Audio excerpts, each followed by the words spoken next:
Olá, eu sou Henrique Pavanati, professor do Instituto Federal de Santa Catarina, campus Florianópolis, e hoje vamos apresentar uma demonstração de um tratamento térmico aplicado aos aços, chamado de recozimento pleno. O recozimento pleno tem o objetivo de obter baixa dureza e alta ductilidade. O material que nós vamos utilizar para fazer esta demonstração será o aço ABNT 1020. Os passos que nós vamos utilizar para fazer essa demonstração envolvem planejamento do tratamento, ou seja, como iremos fazer a construção do ciclo térmico e como iremos fazer a execução do tratamento. 2. Vamos fazer a caracterização das amostras antes do tratamento, a caracterização mecânica e microestrutural. A caracterização mecânica será feita através de medição de dureza e a análise microestrutural será feita por metalografia. 3. Realização do recozimento pleno. Então aqui faremos a demonstração do tratamento em si. E 4. Caracterização das amostras após o tratamento. Então faremos novamente as medições de dureza e análise metalográfica para comparar o antes e o depois. O planejamento aqui envolve a forma como iremos obter a propriedade mecânica que a gente deseja no tratamento, ou seja, baixa dureza e alta ductilidade. Para obter baixa dureza e alta ductilidade nos aços, principalmente nos aços médio e baixo carbono, a microestrutura adequada para essa situação é uma microestrutura de grãos grosseiros e perlita grosseira. O aço que nós temos à disposição e que normalmente temos à disposição, ele se apresenta no estado normalizado, ou seja, grãos refinados e perlita refinada. Então, na prática, temos que transformar essa microestrutura nessa aqui, tá? Grãos refinados, perlita fina, em grãos grosseiros, perlita grosseira. Para fazer a construção do ciclo térmico do recozimento pleno, temos que fazer uso de algumas ferramentas. Temos que determinar a temperatura de patamar. A temperatura de patamar ela é determinada com o auxílio do diagrama de fase ferro-carbono, porque temos que ter o aço totalmente austenitizado, porque ele é feito acima da zona crítica. Então temos que descobrir a temperatura na qual temos que aquecer o aço até ficar 50 graus acima da zona crítica. Iremos manter o aço durante certo tempo para que ocorra a austenitização completa do material e depois iremos fazer um resfriamento lento de modo a obter perlita grosseira e grãos grandes para o caso do aço 1020. Então, no caso do resfriamento, faremos uso do diagrama TTT para o aço 1020.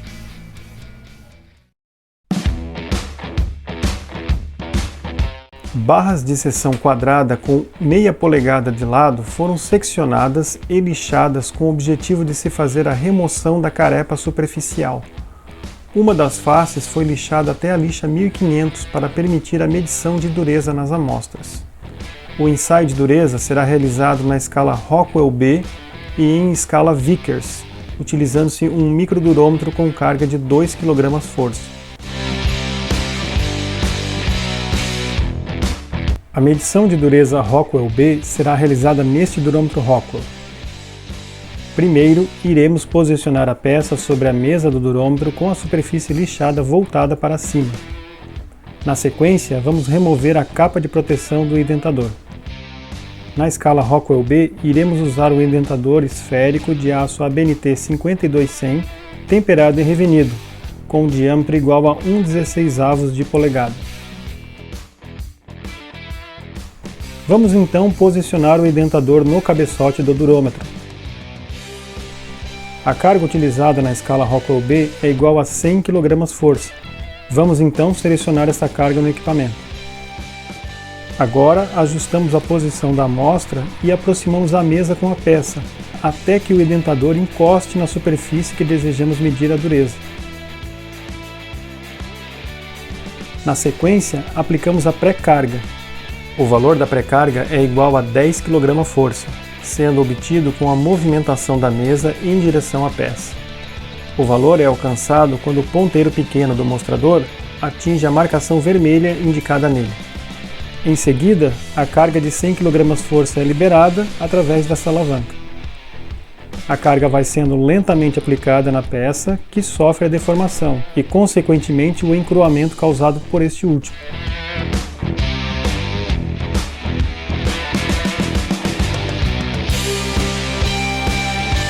Em determinado momento, o indicador para e se faz uma contagem de 10 a 15 segundos.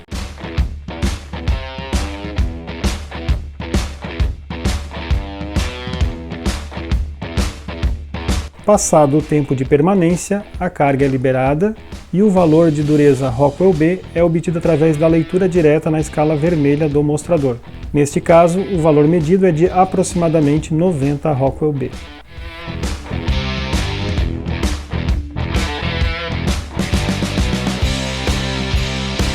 Vamos utilizar outro método de medição de dureza, nesse caso a dureza Vickers, somente a cargo de ilustração. Este equipamento é um microdurômetro Vickers, mas com ele é possível fazer ensaios com carga de até 2 kgf, o que em teoria trata-se de uma medição de dureza e não de microdureza. Vamos ajustar a força aplicada para 2 kgf. Aqui já está ajustado para esse valor, inclusive. É possível conferir essas informações no painel frontal do equipamento. Temos aqui a indicação da medição da escala Vickers, em HV, carga de 2000 grama-força e tempo de permanência igual a 15 segundos. Vamos posicionar a peça sobre a mesa do durômetro. A altura da peça deve ser ajustada através da obtenção da focalização da superfície pelo sistema óptico do equipamento. Na tela é possível observar a superfície a ser analisada e fazemos então a focalização dessa imagem. Nota-se os riscos do lixamento da lixa 1500. Tendo ajustado a posição e a altura da amostra, podemos iniciar o ensaio. O carrossel gira e o cabeçote com o indentador é posicionado sobre a superfície. Então ele desce e aplica a carga.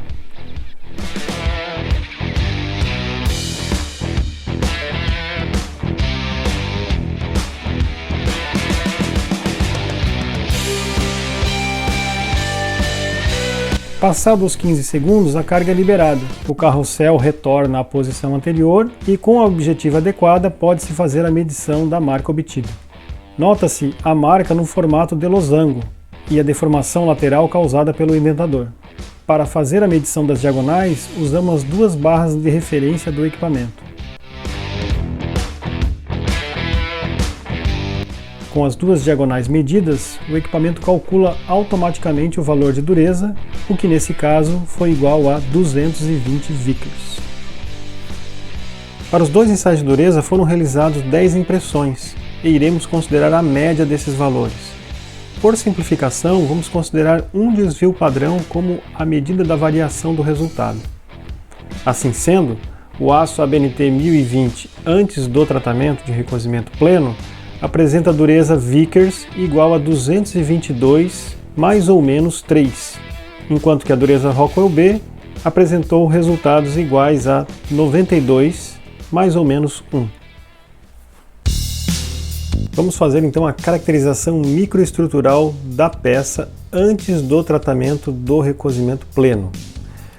As etapas dessa caracterização microestrutural envolvem a metalografia tradicional, que tem como etapas básicas o corte da amostra, embutimento, uma resina polimérica, no caso a baquelite, a identificação, o lixamento, polimento e o ataque químico para revelar a microestrutura. Finalizada a preparação metalográfica, vamos então à análise microestrutural, e ela é realizada em microscópio óptico.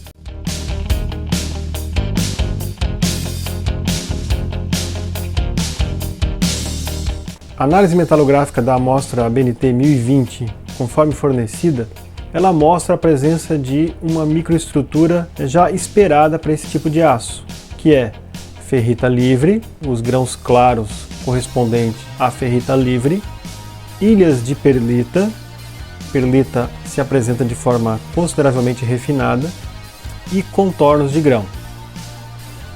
Já uma estimativa mostra que o tamanho de grão médio para essa situação aqui, para essa imagem, ele equivale a aproximadamente 8 micrômetros. Vamos agora iniciar o tratamento térmico de recozimento pleno. O equipamento que iremos fazer o aquecimento é um forno de mufla simples com temperatura controlada. Neste caso, o tratamento é feito ao ar, ou seja, sem controle da atmosfera. O forno apresenta um controlador de temperatura. Ele possui 4 páginas onde é possível ajustar os parâmetros requeridos: temperatura que se deseja atingir, taxa de aquecimento, tempo de patamar e função ligado e desligado.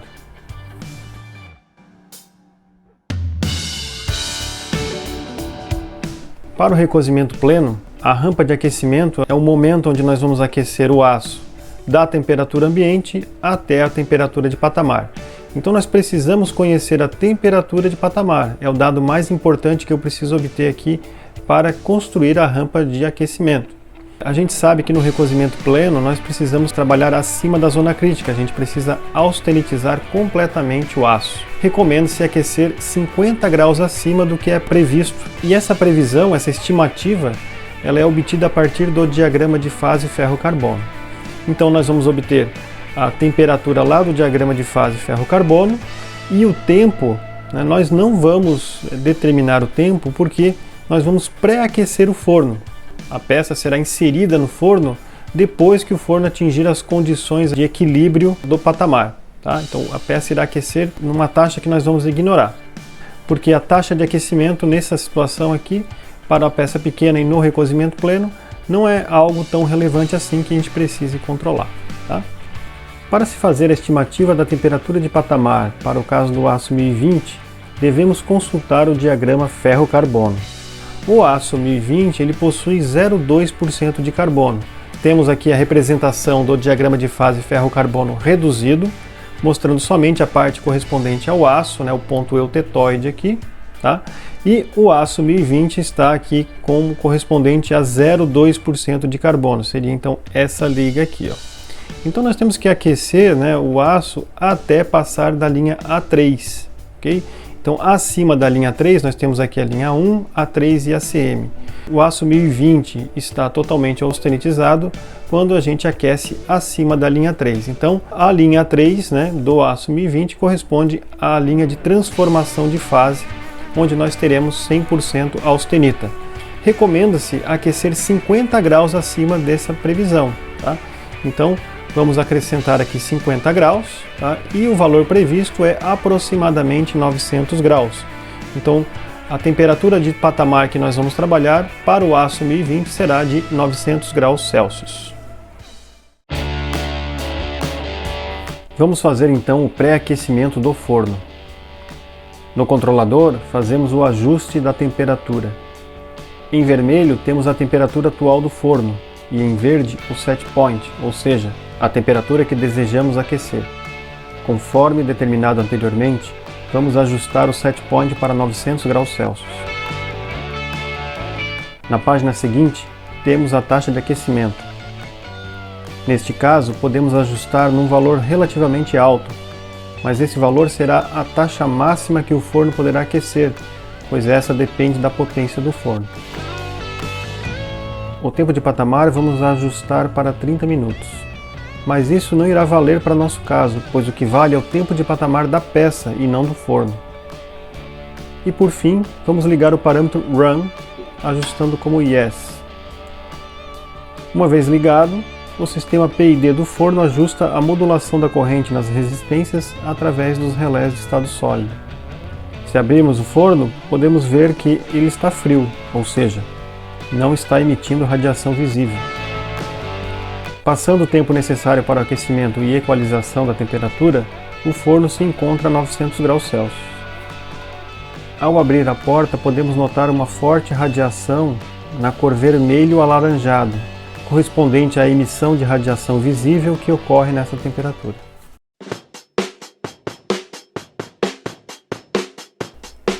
Com o forno pré-aquecido, vamos fazer a introdução da peça para realizar o tratamento.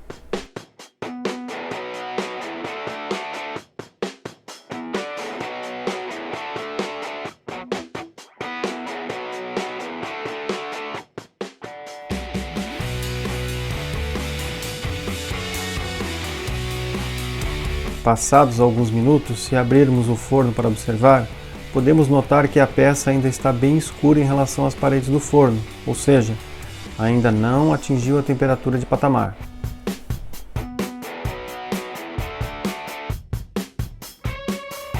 Passados mais alguns minutos, agora se abrirmos o forno, veremos que a cor da peça está similar à cor das paredes do forno.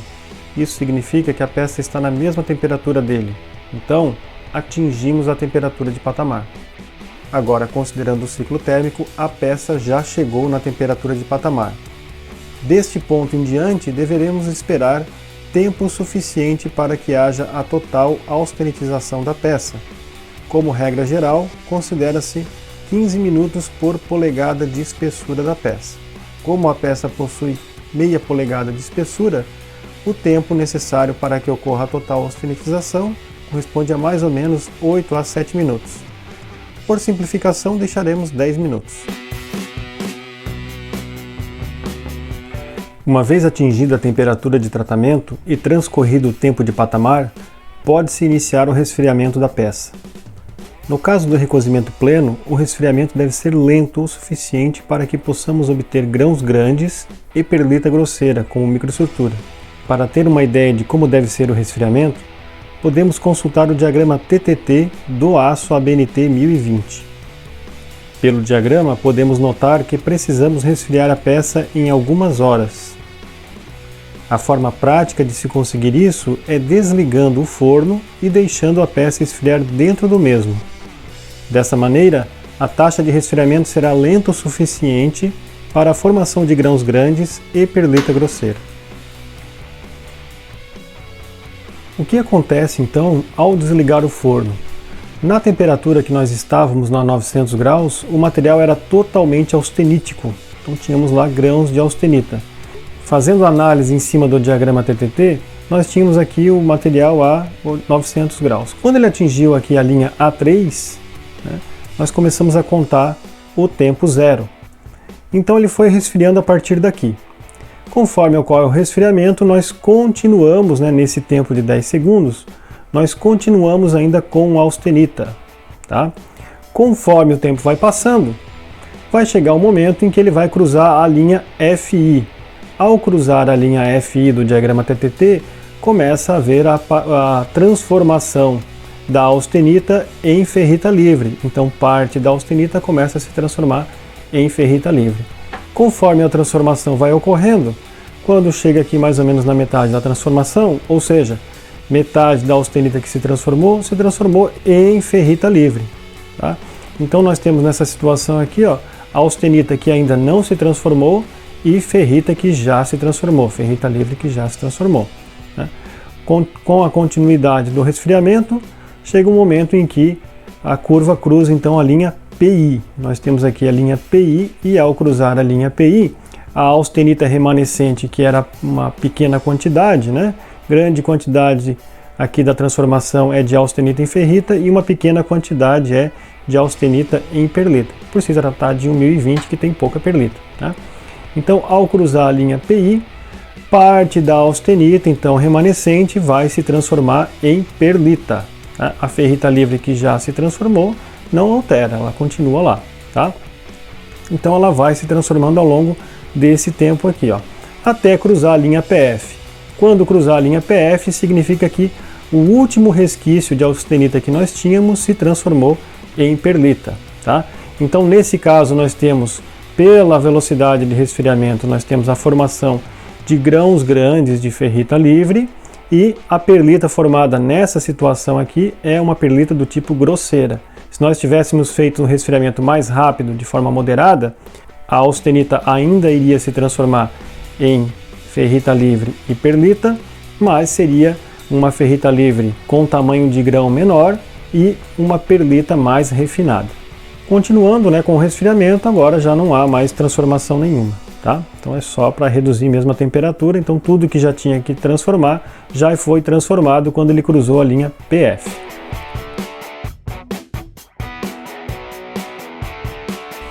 Passadas 7 horas após o desligamento do forno, ele se encontra a uma temperatura de aproximadamente 270 graus.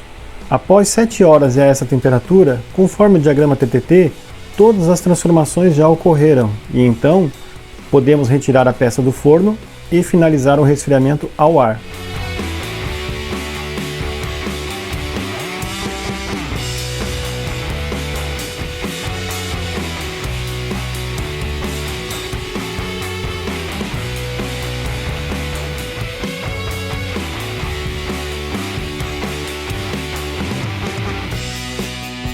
Finalizado o processo de resfriamento, podemos fazer uma melhor observação da peça. Notamos que ocorre a formação de uma carepa de oxidação na superfície. Vamos remover parte da região oxidada com o lixamento para permitir uma medição de dureza fidedigna. Deixaremos outra face com a carepa para tentar observar a oxidação e eventual descarbonetação na análise metalográfica.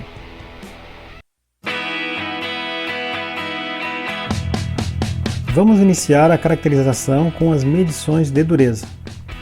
Faremos a medição de dureza Rockwell B, seguindo o mesmo procedimento utilizado anteriormente.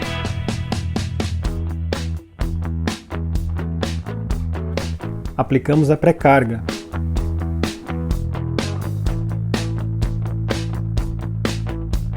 Em seguida, liberamos a carga de 100 kg/força.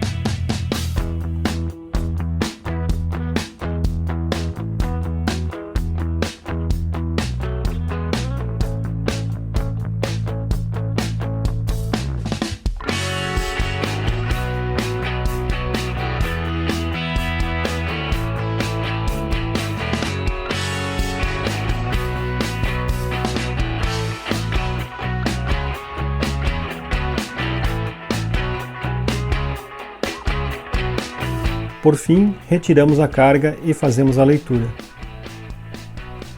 Neste caso, a leitura é igual a 58 Rockwell B. Faremos também a medição de dureza Vickers, seguindo o mesmo procedimento anteriormente utilizado.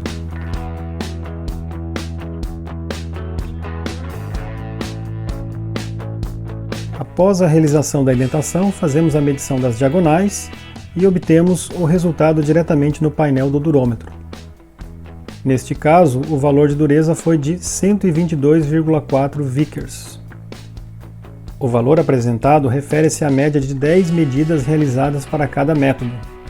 Por simplificação, foi considerada a variação da média como sendo igual a um desvio padrão. Os resultados mostram que a dureza Vickers é igual a uma média de 123 mais ou menos 3, e para o caso da dureza Rockwell B, observa-se um resultado igual a 61 mais ou menos 1. Fazendo-se a comparação dos resultados, percebe-se que houve uma redução considerável de dureza com o tratamento de recozimento pleno. Na escala Rockwell B, a dureza caiu de 92 para 61. Já para a dureza Vickers, a redução foi de 222 para 123 aproximadamente. Agora vamos fazer a caracterização microestrutural da amostra tratada termicamente. Fazemos novamente todo o procedimento de preparação metalográfica seguindo as etapas de corte, embutimento,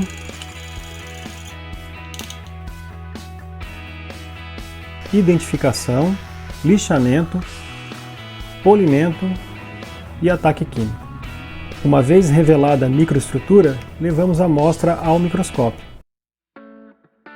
Primeiramente, vamos observar os efeitos colaterais do tratamento, como a oxidação e a descarbonetação da superfície. Procuramos primeiramente a face que não promovemos a limpeza, para identificar se há indícios visíveis da oxidação e descarbonetação. Nota-se que bem próximo à superfície, não é possível observar a ocorrência de ilhas de perlita. Porém, essa evidência é muito sutil, uma vez que o aço ABNT 1020 possui pouco carbono. Esse efeito seria melhor evidenciado em aços com maior teor de carbono. Percebe-se que não há indícios de oxidação. Possivelmente esse efeito foi mascarado pelo embutimento ou se apresentou muito superficialmente, não sendo possível identificá-las nessas imagens. Para fins de comparação, vamos observar a face oposta, onde foi realizada a limpeza da superfície e remoção da camada descarbonetada.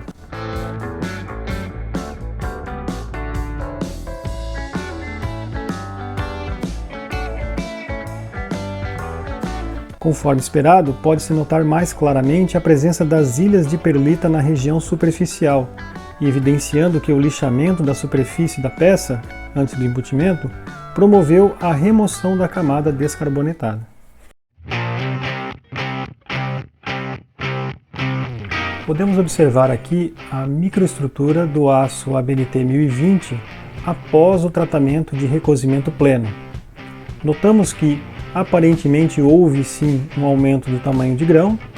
Continuamos observando os grãos de ferrita livre, as ilhas de perlita e os contornos de grão, conforme esperado, pois o tratamento de recozimento pleno não altera o tipo de microestrutura, somente torna a perlita fina em perlita grosseira e grãos refinados em grãos grandes.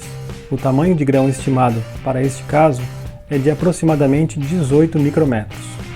Fazendo-se uma comparação antes e após o tratamento de recozimento pleno, para um aumento de 50 vezes, podemos observar que antes do tratamento nós tínhamos uma microestrutura mais refinada que após o tratamento. Percebe-se que a microestrutura ficou mais grosseira. Utilizando-se um aumento de 200 vezes, podemos observar essa característica em melhor detalhe. Utilizando-se um aumento de 1000 vezes, podemos observar em detalhe o tamanho da perlita. Observe-se que, aparentemente, após o tratamento, a perlita se apresenta mais grosseira do que antes do tratamento. Vamos fazer a medição da microdureza das perlitas antes e após o tratamento, para verificar se houve alteração desta microestrutura. Com o recozimento pleno, espera-se que a perlita fina tenha sido transformada em perlita grosseira, o que provocaria uma diminuição do valor de dureza desta microestrutura.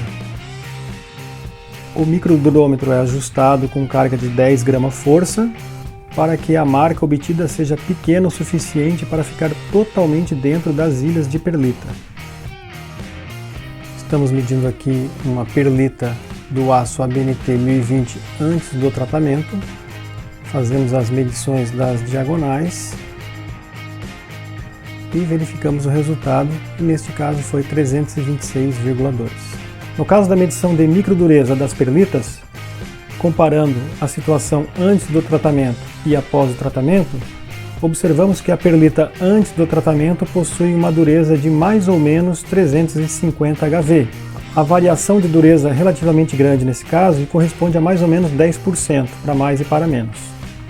Já no caso da perlita após o tratamento, observamos uma considerável redução de microdureza nessa microestrutura, que foi para mais ou menos 280.